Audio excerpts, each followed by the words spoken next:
All right, so I'm late, but One Piece chapter 1134.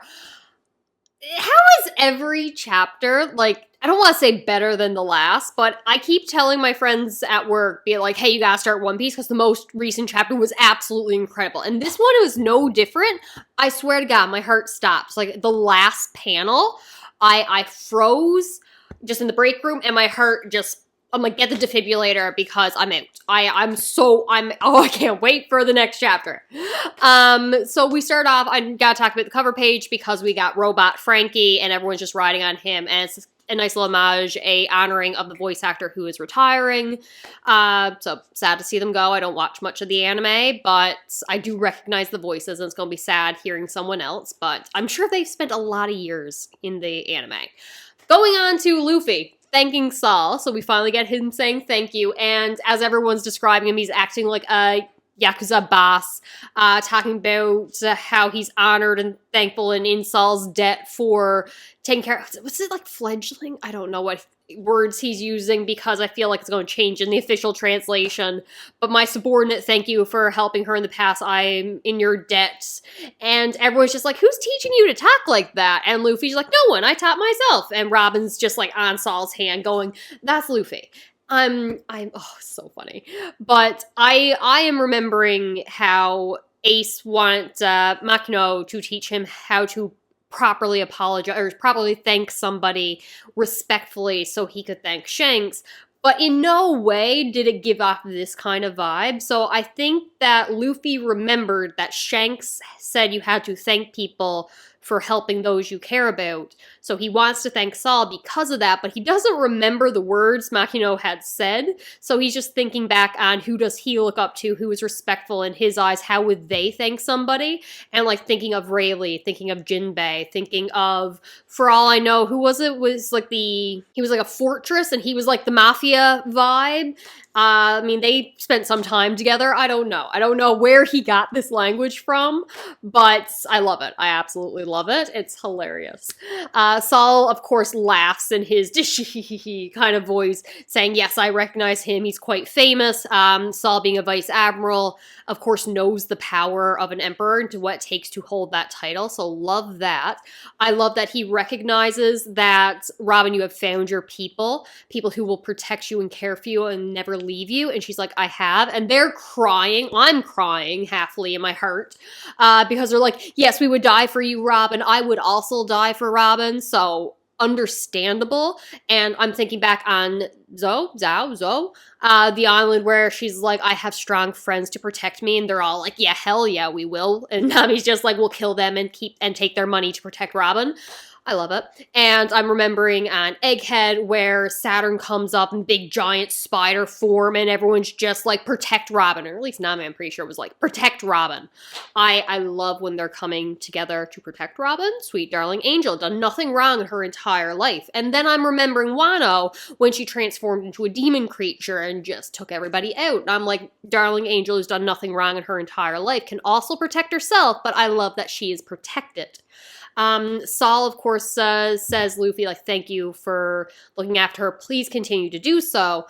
And Luffy says, no problem, but he laughs like Saul does. He goes, I love that. I love it so much.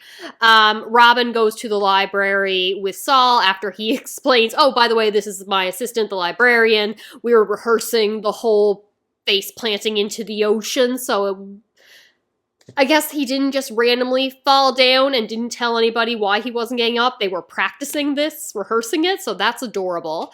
Luffy, Usopp, and Zoro go play off with a bunch of giant kids who are chasing them. And Zoro, being very Zoro, they're saying, the kids are like, let's catch them and play prisoners. And he's like, should I cut them? And Usopp's, no, you idiots, these are kids. You be an adult here. Luffy's just having a grand old time. They're playing. A different group of kids come up and they're like, you have to stop that. This is not good. And you can't call the humans shorties, and you shouldn't be hurting humans. And our crew is just like, hey, no, we're just all good. We don't mind being called shorties. And it's like, who are these brats? Like, don't call us brats. That's rude. And it's like, what's going on? They're like, not acting the way you would think. And taking offense to strong language. And I forget if it's Usopp or Luffy. If one of them's like, aren't you the next generation of like new giant pirates coming up? Shouldn't you be excited to train and like aggressive talk and pillage and fighting? And the kids are just like, pillage, fighting? No, that's dangerous. Why would we want to do that? It's like, yeah, that's so old school, outdated ideas. And voice behind them saying, yeah, that's a bygone era. They realize they're standing on a giant, should not be doing that. And she explains this is Ripley, who does not sadly have any resemblance to Ripley from Alien. I'm a little disappointed in that, not gonna lie. And she explains that there's a new era of the giant pirate. She's the last of the warrior pirate generations, and the tales of great warriors and fighters who are giants are like from 100 years ago. And the old king who had died had wanted a different world for his people. He was a revolutionary. He wanted to do trade instead of war. This is literally war land. How do you convince people to go peacefully instead of waging war with everyone? I don't know. Good for him for trying. I'm suspicious of him, though. So apparently that's clashed with old Greybeard's ideals of how giants should act, and then, of course, was killed by Loki. Rewinding a little bit, because while Saul was still holding Robin, Lilith had, like, hovered, floated up, reminding me that those boots still work. It's not confined to, like, the atmosphere of Egghead. And she was floating. It's like, hey, it's me, it's Vegapunk. Do you recognize me? And he's like, Vegapunk? That was, like, 20-odd years ago. If it is you, why are you a woman now? And she's just like, there's a very good explanation to that. She does not give it. Instead, turns to Jinbei. He's like, hey, you got that box I told you to get? He brings out this big, giant, like, cooler-looking thing. And we're like, what's inside? Another me. And it's going to be a Vegapunk clone, or different than the satellites. It's going to be like a copy of the Stella. Now, this is where my issue is going to come, because my only complaint with One Piece is deaths not feeling final. Like, sometimes the deaths will hit you in the main timeline, but normally the tragedy comes from flashbacks and deaths in flashbacks.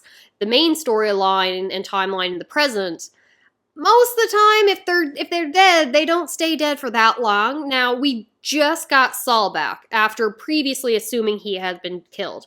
I don't mind it for Saul because it goes well with Kuzan's character. He was the one that killed him.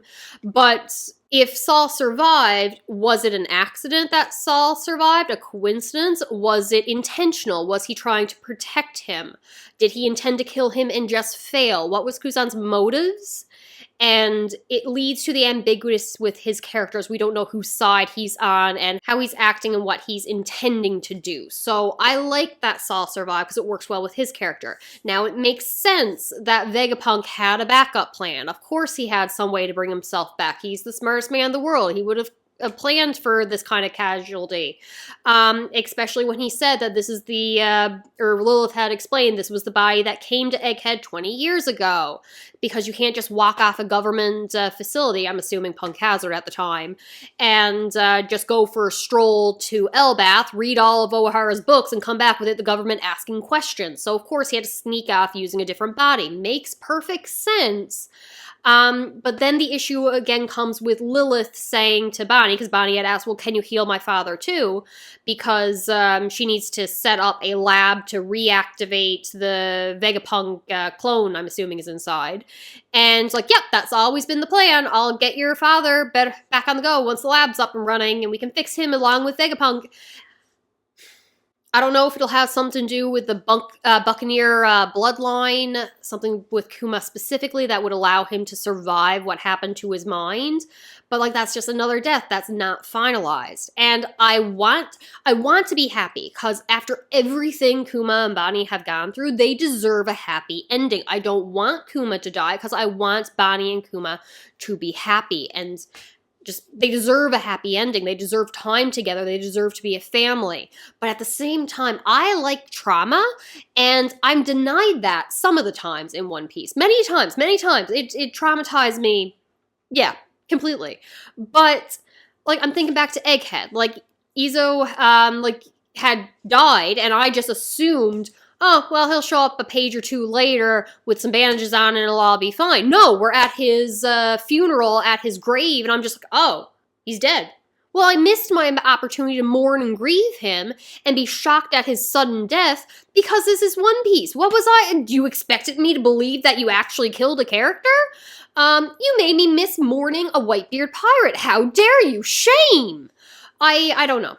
I need some characters to just stay dead, have their sacrifice, but it's at the point where I don't believe their sacrifice. I'll be sad in the moment because, oh, other characters are sad that this is happening to them.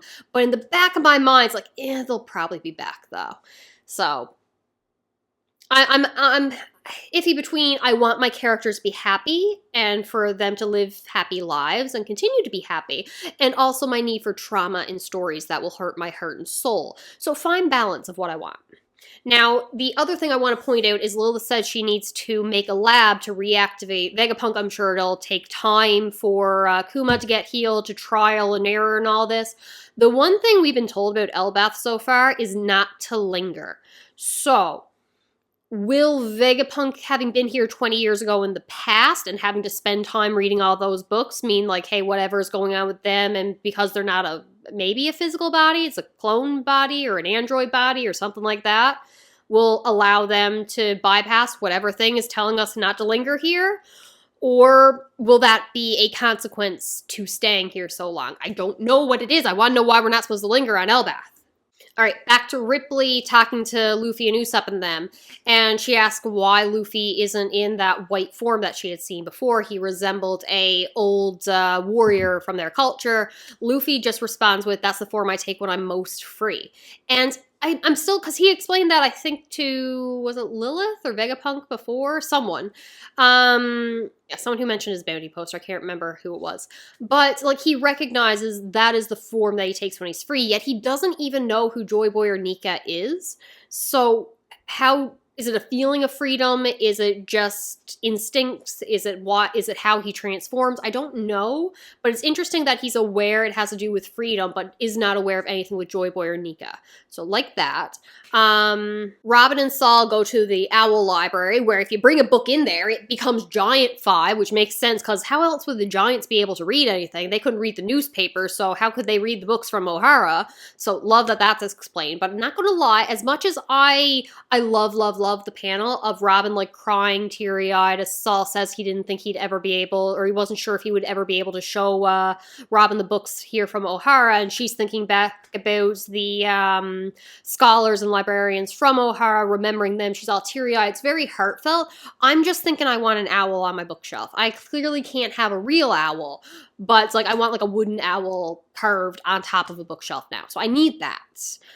Cut to Loki, who's having a conversation while he's all chained up with an unknown figure talking through the snails. And again, Loki, people are slandering his good name. There's something going on. I don't know what it is. But he's talking to the voice, and the voice is talking about this fear that when they think about it, even to this day, like they shake with fear and can never get past it. Originally, I'm like, okay, some kind of trauma in the past that led to even the thought of now fear and you're shaking from it. That reminded me of like Doflamingo's backstory. That is what I think about when I think of traumatic backstory that would haunt you going forward. But then Loki is just like, if that was me, I would slaughter everybody. Don't give your enemies time to come back and fight you again. You just wipe them all out, slaughter them all. And then the person's like, yeah, good advice, but I can't do that. Dofi would not hesitate to just slaughter all his enemies. So it's not Dofi. And the person on the other end of the line sounds very reserved. Like, yeah, I'll take note of your advice. Good counsel. Loki's just ranting and rambling about murdering everybody.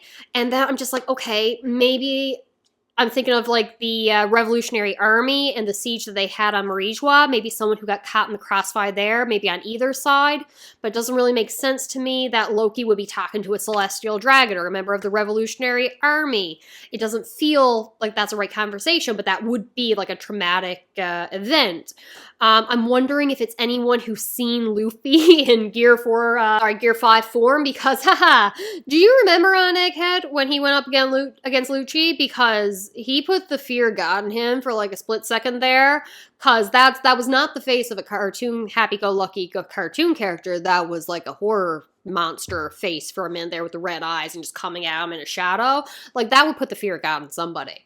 But unlikely. I don't think it's anyone who fought Luffy before, because Loki is talking to this voice, and they've never met in person. They don't know each other's face. They've never seen each other. But it seems like they've had longer conversations. And then Loki would have had more information on Luffy when they first met. So unlikely. I half thought a kid for when Shanks attacked him, but still no. Doesn't get the right vibe. My last thought is the doctor from the New Giant Pirates, Gerd, something like that. Like, she would have witnessed Big Mom Lin Lin attacking the village and killing that man before. So that would be my number one pick if it's somebody that we've met in the past for who Loki's talking to. But the voice also says, hey, you may use all these violent words, but there's like a streak of kindness in you, buried deep beneath. And Loki goes off, rants about, how dare you, don't call me kind, I'm not kind. And I'm like, yes, you are. Confirmed. Good boy. Did nothing wrong in his entire life. Loki slander going on in the story. He's not going to be the big bad. I don't know. I'm not getting the vibe. I'm trusting Luffy's instincts. Luffy didn't see him as a villain starting off. I feel there's something else going on. Cut to why this is a fantastic chapter. I can't say it's the best chapter ever, like in recent ones, because they're all so good. Black lightning strikes the castle while people are partying down below, or delaying the party. They're just having a little bit of a drink. Pre-gaming. They're pre-gaming. It's fine. Black lightning strikes the castle. Two figures in a cloak in the middle of a summoning circle, similar to the ones used to summon the Gorosei. And I'm just like, my God, what? One of the faces, Shanks. We don't see the scar. Same thing from when he was in Marie Joie. And I'm just like, my heart, my soul, I can't wait, because evil twin. I'm all for the evil twin theory. I don't want it to be cloned. I want specifically evil twin. And I'm loving it. I'm so excited. I want this confirmed. I will die of happiness if the evil twin Shanks theory is confirmed. Yes, yeah, I don't even like evil twin trope kind of sections in stories. Usually. Not here. I want this. I want evil twin. I'm so excited. Second character. Don't know who that is. Possibly a woman. Most likely. Bandages covering her mouth. Ninja. Don't know. Evil little sister. I don't know. I'm excited. I'm very, very excited. Issues. Small issues. Summoning circle. So Saturn, we assume, was traveling via boat to get to Egghead because one of the Gorosei had to be there to summon all the others. That just makes sense. So how did they just appear here? Couple options. Option number one, there's someone standing just off page somewhere who did the summoning circle. Option two, one blast of lightning, one summoning circle. They're both standing in the center. One of them was already here and called the other. Most likely. But my main thing that I'm thinking, the king wanted to increase trade. He was going for peace instead of war. So he was likely trading and talking to the world government. And they might have had some kind of situation that, hey, yeah, you can put a summoning circle here. That'll make talking easier, better communication, transporting. He probably even was willing to trade, maybe, depending on what they'd get out of it, their treasure in the devil fruit. If they were going to give that to the world government could have had a weapon that could unleash, I don't know, Valhalla, Ragnarok, something, I don't know, something bad. And Loki, being the good boy that he is, had to attack his own father and take the devil fruit for himself to protect the rest of the country. That's all I'm saying. I'm probably delusional. I don't know. What I do know, evil twin. I'm so excited. I want an evil twin. That is all I got. I will check in later. Are you excited for evil twin? Because evil twin, I'm so happy. I'm so excited. This had better be evil twin. I will talk to you later. I'm genuinely so excited. Talk to you later. Bye.